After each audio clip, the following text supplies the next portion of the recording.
Hello， 大家好，欢迎回到我的频道。在经过申请 NUS 还有面试 NUS 这2期视频之后，今天在这一期我会和你们揭秘我如何获得 NUS 的全额奖学金。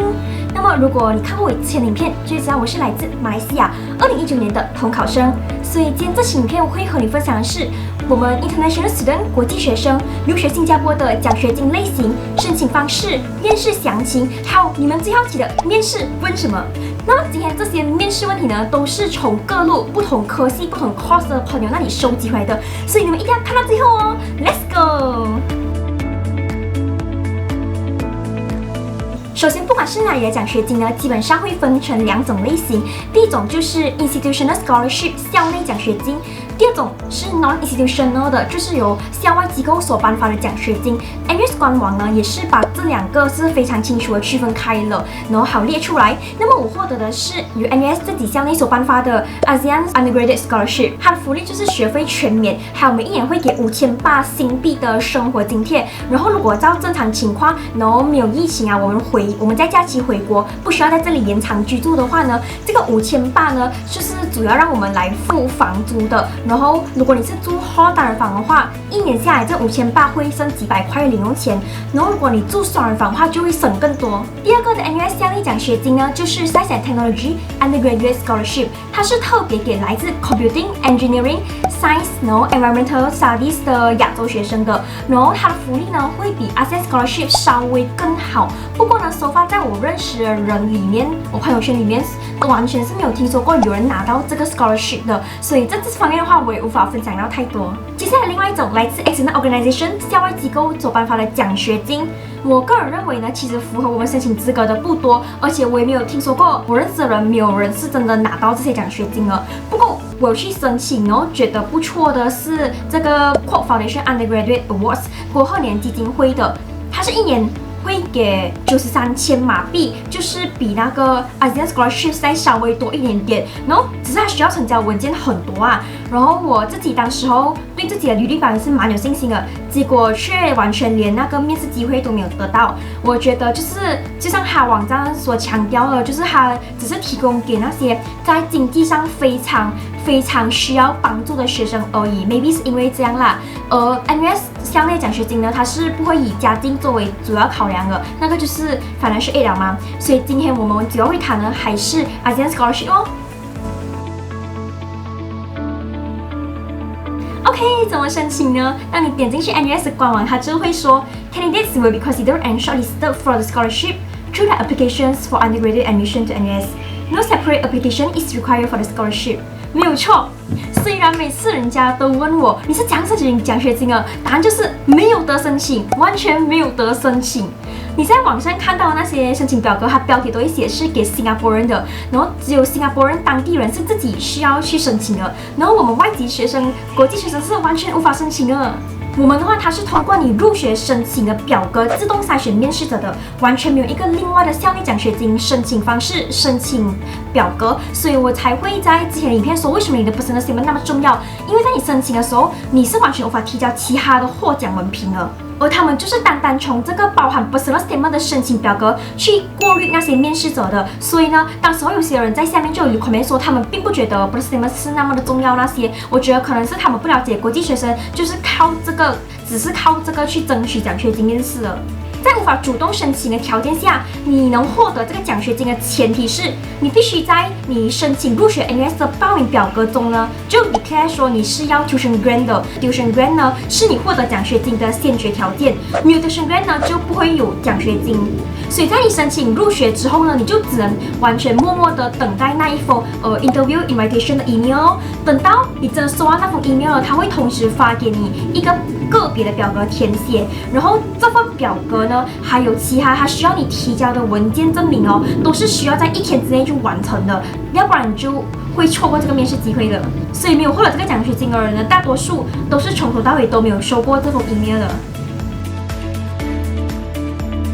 官网有说这个 scholarship 的 interview 呢是会在1月到6月期间进行的，然后结果会最迟在 mid July 公布。然后之前也是有讲过，我们统考生我们的申请截止是每一年的1月1号嘛。那么通常呢，每一年最早获得录取通知、获得 offer 的那个第一批人呢，他们也是通常会接在1月就获得这个 scholarship interview 啊。然后今年的话，他们是在 Pavilion Hotel 当场面试的。然后之后在2、3月获得这个奖学金的结果，然后我是属于比较晚的那一 batch， 我是5月22号才收到这个录取的 offer， 然后呢，在5月28号被通知会在2天后进行面试，最终呢，终于在7月2号才被通知成功获得这个奖学金啦。然后这个7月2号哦，只是我飞来新加坡前2个星期吧，所以当时我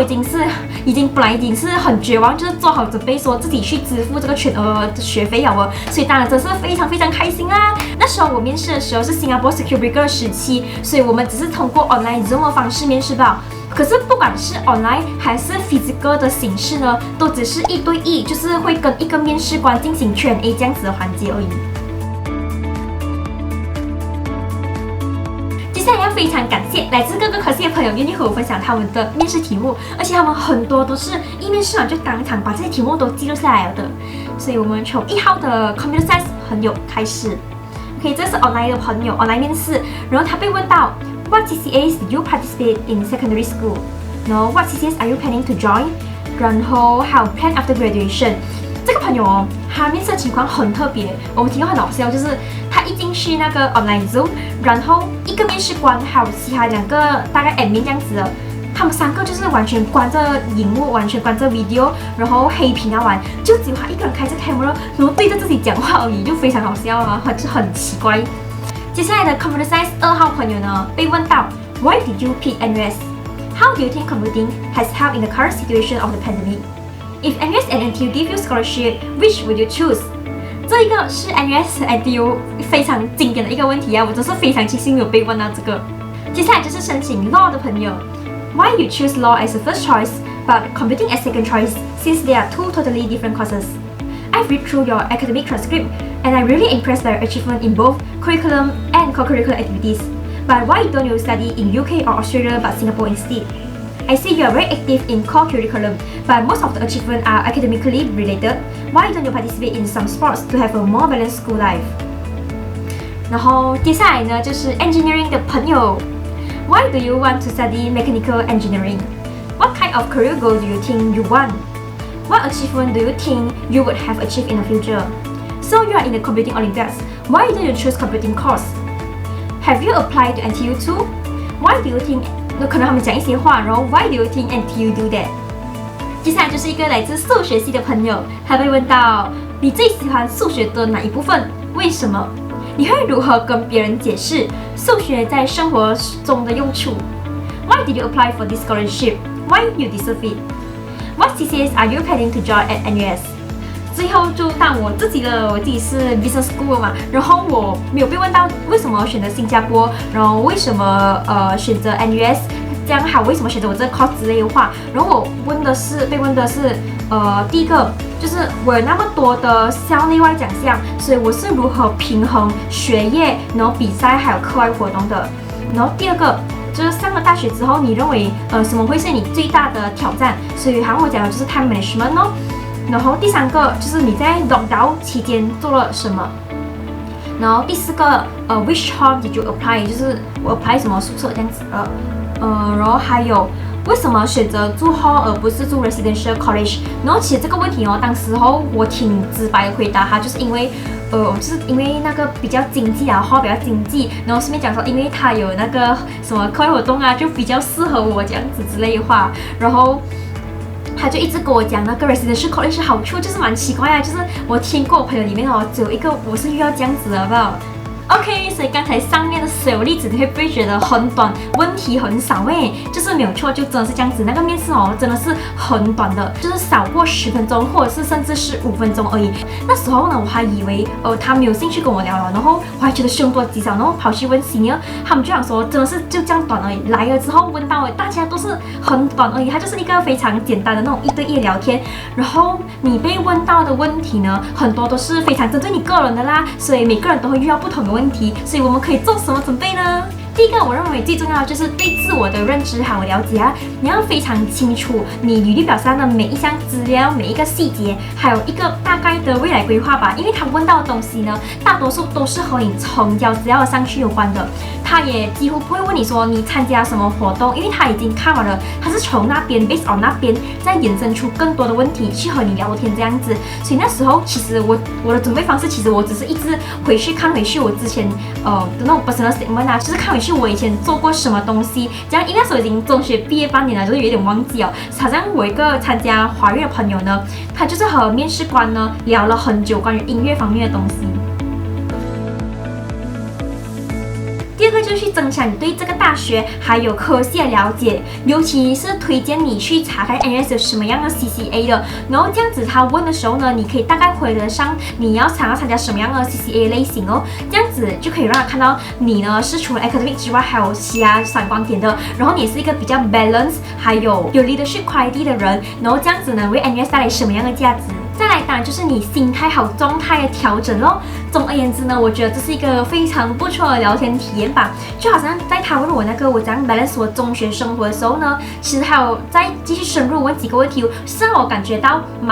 很关心、很好奇的语气来了。然后之后他也是有跟我说，